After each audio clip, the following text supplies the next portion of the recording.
మొదలెట్టినాయి. అందులోనూ నేను వీడియో చూశానండి. బాబోయ్ వీడియో ఏం వీడియో కానీ అరాచకం. అది పేర్ని నాని గారు ఒక వీడియోని ప్లే చేశాడు. ఆయన ఎలాగే కూర్చున్నాడో కూర్చుని ఇక్కడ డిస్ప్లే పెట్టుకున్నారు టీవీ. దాంట్లో ఏదైతే పవన్ కళ్యాణ్ గారు మాట్లాడిన వీడియోలు ఏవైతే ఉన్నాయో అవి ప్లే చేసి మరీ ఆడుకున్నాడు అనిపించింది నాకు పేర్ని నాని గారు. అసలు అరాచకం అనమాట. ఇంకా భయంకరమే. ఒక మాటలో చెప్పాల్సి వస్తే రాజకీయ పార్టీ పెట్టిన తర్వాత 10 సంవత్సరాల్లో ఆయన స్టాండ్స్ తెలుగుదేశం పార్టీతో పోటీ చేయట్లేదు అంటే మేమిద్దరం వాళ్ళకి ఎలా కావాలంటే మనం పనిచేసే వాళ్ళం. పల్లకీలు పోయాలి. ఇంకా పల్లకీలు ఎంతకాలం మోస్తాం? దశాబ్దాలు మోస్తూ ఉన్నాం పల్లకీలు. చాలు అలసిపోయాం. పల్లకీలు మోసి భుజాలు వలిసిపోయినాయి. చాలు, వీళ్ళకి పల్లకీలు మోసింది చాలు ముగిస్తాం.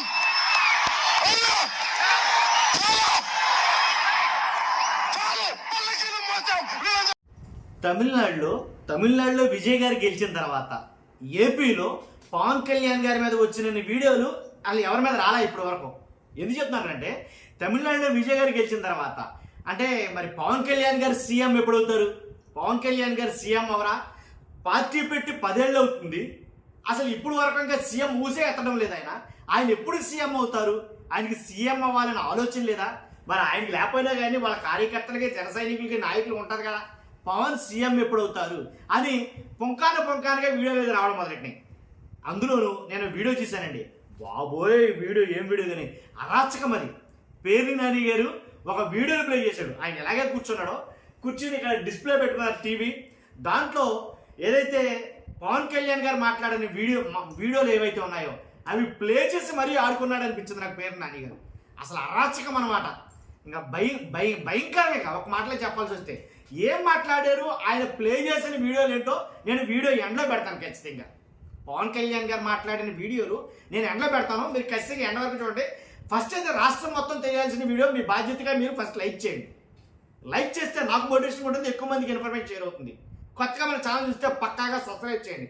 మీ అమూల్యమైన అభిప్రాయాన్ని కామెంట్ రూపంలో తెలియజేయండి. ఇప్పుడు విజయ్ గారు గెలవడానికి పవన్ కళ్యాణ్ గారు ఏంటి సీఎం కాకపోవడానికి దానికి దీనికి ఇంటర్ కనెక్షన్ ఏంటండి బాబు? TV5 కాడి నుంచి మొత్తం మెయిన్ స్ట్రీమ్ ఛానల్స్ యూట్యూబ్లో అన్నిట్లో ఒక తప్పుడు వీడియోలు అనమాట. TV5 అనుకుంటా. ఆయనకి ఈయనకి పోలికంట్రా బాబు అని ఒక వీడియో పెట్టాడు ఆయన. నిజంగా ఏంటి విజయ్కి పవన్కి పోలికంట్రా బాబు అని ఒక వీడియో పెట్టాడు ఆయన.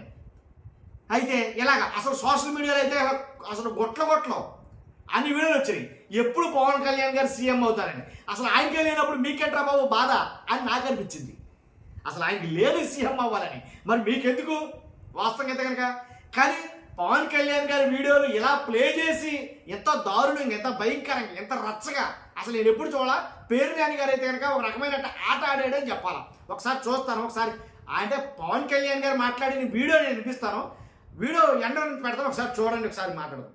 జనసేన రాజకీయ పార్టీ పెట్టిన తర్వాత 10 సంవత్సరాల్లో 10 ఏళ్ళ తర్వాత స్టాండ్స్ తెలుగుదేశం పార్టీతో పోటీ చేయట్లేదు అంటే మేమిద్దరం వాళ్ళకి ఎలా కావాలంటే మనం పనిచేసే వాళ్ళం. పల్లకీలు పోయాలి. ఇంకా పల్లకీలు ఎంతకాలం మోస్తాం? దశాబ్దాలు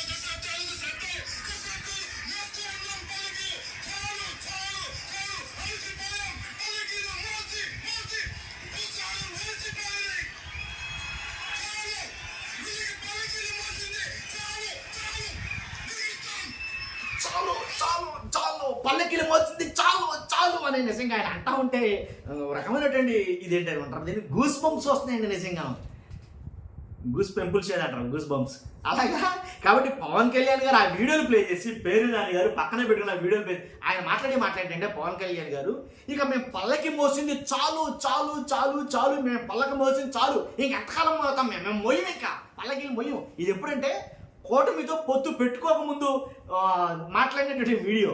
మరి వీడియోలన్నీ పేర్ని నాని గారికి మరి ఎక్కడ సహకరించారని తెలియదు. కానీ ఇవన్నీ కూటమిలో పవన్ కళ్యాణ్ గారు జాయిన్ కాకముందు, కలవకముందు ఆయన మాట్లాడిన వీడియో. మీ పల్లకిలు మేము మొయ్యం చాలు అని ఆయన మాట్లాడటం జరిగింది. అదే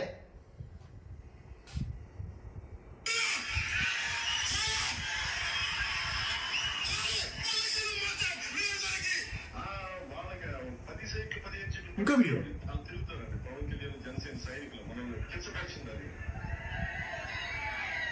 ఏమీ ఆశించుకునే సహాయం చేస్తే వాళ్ళకి అలా కుక్కకి సీట్లు పడేసి 15 సీట్లు పడేసి వాళ్ళ మాటలు వాళ్ళకి అడగలేమండి. పవన్ కళ్యాణ్ గారికి బాధ కలిగిందండి పాపం. వాళ్ళే ఉందండి జనసేన వాళ్ళు వాళ్ళకి 5-10 సీట్లు పడేస్తే అలా పడి ఉంటారు అని అన్నారంట పవన్ కళ్యాణ్ గారి. పాపం ఆయనకి బాధ కలిగిందంటండి. ఆ మాట చెప్తాడు ఇక్కడ ఈ వీడియోలో.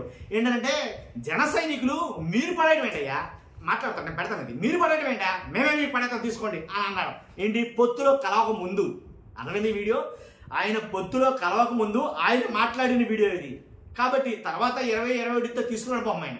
ఏం చేస్తారు, వేరే పరిస్థితి ఏం లేదు. అయితే ఒకసారి విన్నాం అది. పాప వచ్చిందంట.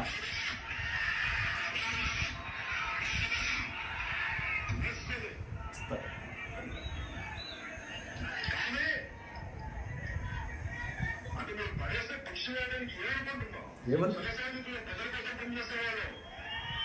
మేమిస్తే మీరు తీసుకోండి, మీరిస్తే మేము తీసుకునేవాళ్ళం కాదు.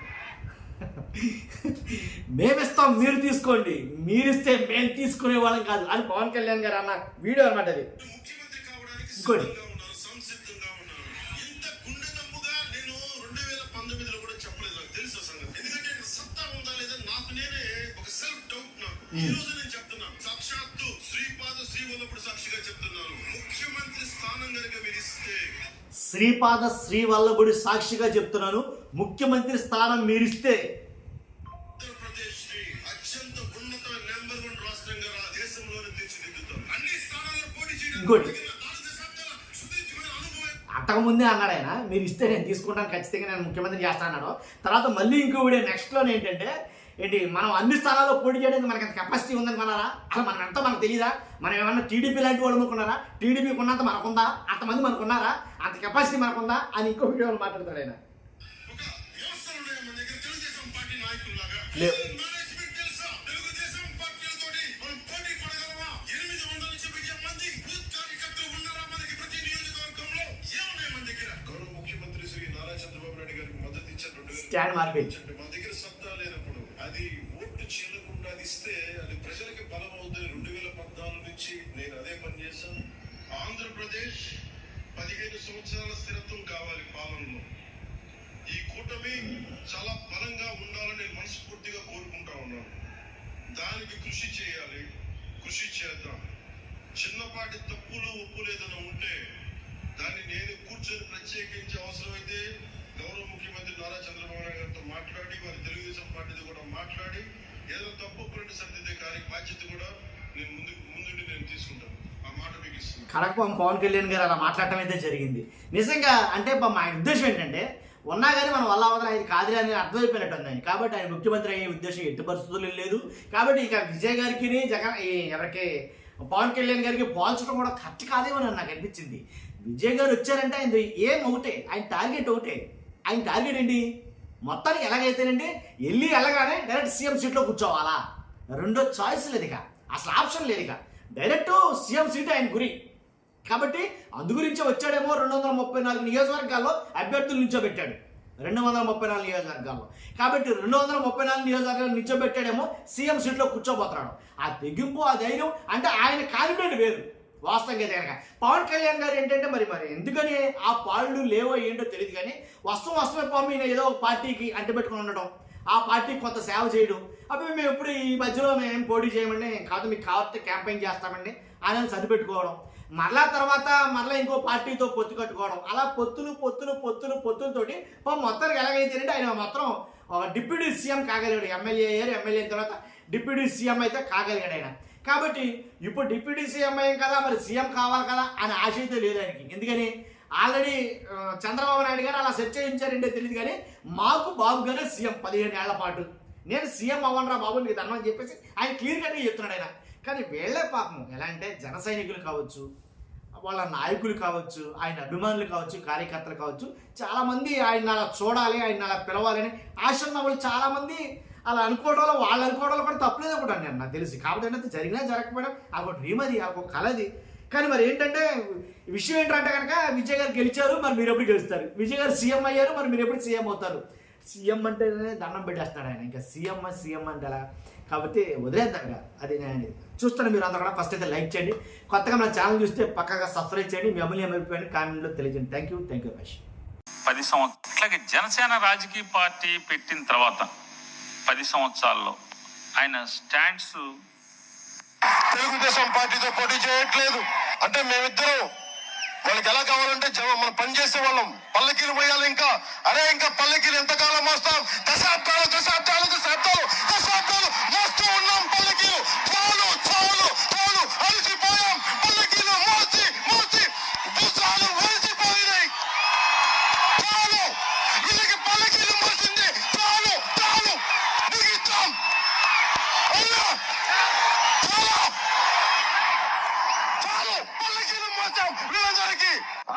వాళ్ళకి 10 సీట్లు 15 సీట్లు పడేస్తే వాళ్ళు చాలా తిరుగుతారండి. పవన్ కళ్యాణ్ జనసేన సైనికులు మనల్ని కించపరిచింది. అది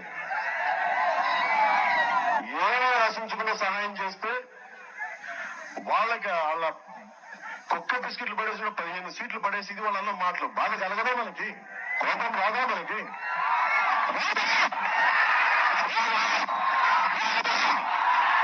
వస్తుంది. కానీ అంటే మీరు పడేస్తే భిక్ష వేయడానికి ఏమనుకుంటున్నాం? మేము జన సైనికులు, ప్రజల కోసం పనిచేసే వాళ్ళం. నేను ఇస్తాను, మీరు తీసుకోండి, మీరు ఇస్తాను, నేను తీసుకునే వాళ్ళం కాదు. నేను ముఖ్యమంత్రి కావడానికి సిద్ధంగా ఉన్నాను, సంసిద్ధంగా ఉన్నాను. ఇంత గుండె తమ్ముగా నేను 2019లో కూడా చెప్పలేదు. నాకు తెలుసు ఆ సంగతి. ఎందుకంటే సత్తా ఉందా లేదా నాకు నేనే ఒక సెల్ఫ్ డౌట్. నాకు ఈ రోజు నేను చెప్తున్నాను, సాక్షాత్తు శ్రీవల్లభుడు సాక్షిగా చెప్తున్నాను. ముఖ్యమంత్రి స్థానం గనుక మీరు ఇస్తే ఆంధ్రప్రదేశ్ ని అత్యంత ఉన్నత నెంబర్ 1 రాష్ట్రంగా దేశంలోనే తీర్చిదిద్దుతాను. అన్ని స్థానాల్లో పోటీ చేయడానికి మన దగ్గర 4 దశాబ్దాల సుదీర్ఘమైన అనుభవం ఒక వ్యవస్థలు ఉన్నాయి మన దగ్గర. తెలుగుదేశం పార్టీ నాయకుల్లాగా హోల్ మేనేజ్మెంట్ తెలుసా? తెలుగుదేశం పార్టీలతోటి మనం పోటీ పడగలమా? 800 నుంచి 1000 మంది బూత్ కార్యకర్తలు ఉన్నారా మనకి ప్రతి నియోజకవర్గంలో? ఏమున్నాయి మన దగ్గర? గౌరవ ముఖ్యమంత్రి శ్రీ నారా చంద్రబాబు నాయుడు గారికి మద్దతు ఇచ్చాను 2014 నుంచి. అంటే మన దగ్గర సత్తా లేనప్పుడు అది ఓట్లు చీలకుండా ఇస్తే అది ప్రజలకి బలం అవుతుందని 2014 నుంచి నేను అదే పని చేశాను. ఆంధ్రప్రదేశ్ 15 సంవత్సరాల స్థిరత్వం కావాలి పాలనలో. ఈ కూటమి చాలా బలంగా ఉండాలని నేను మనస్ఫూర్తిగా కోరుకుంటా ఉన్నాను. దానికి కృషి చేయాలి, కృషి చేద్దాం. చిన్నపాటి తప్పులు ఒప్పులు ఏదైనా ఉంటే దాన్ని నేను కూర్చొని ప్రత్యేకించి అవసరమైతే గౌరవ ముఖ్యమంత్రి నారా చంద్రబాబు నాయుడు గారితో మాట్లాడి, వారి తెలుగుదేశం పార్టీతో కూడా మాట్లాడి ఏదైనా తప్పు ఒప్పులుండి సరిదిద్దే బాధ్యత కూడా నేను ముందుండి నేను తీసుకుంటాను. ఆ మాట మీకు ఇస్తున్నాను. ముందు కాబట్టి వెనకుండా తీసుకోండి, ఎక్కడుండి తీసుకున్నా మాకేం ఉండదు. కానీ మీ ఐడియాలజీ, దాన్ని ఏమంటారు, మీ నిబద్ధత, మీ ప్రాగ్మటిజం, దాన్ని మీ వాళ్ళే ఆశ్చర్యపడే రీతిలో, అబ్బురపడే రీతిలో మీరు ఏమేమి మాట్లాడారో ఒకసారి గుర్తు చేద్దామని. ఇక వారి స్టీల్ ప్లాంట్ గురించి, వారి ప్రాగ్మటిజం గురించి ఒకసారి చూద్దాం. స్టీల్ ప్లాంట్ మీద వారి ప్రాగ్మటిజం గురించి.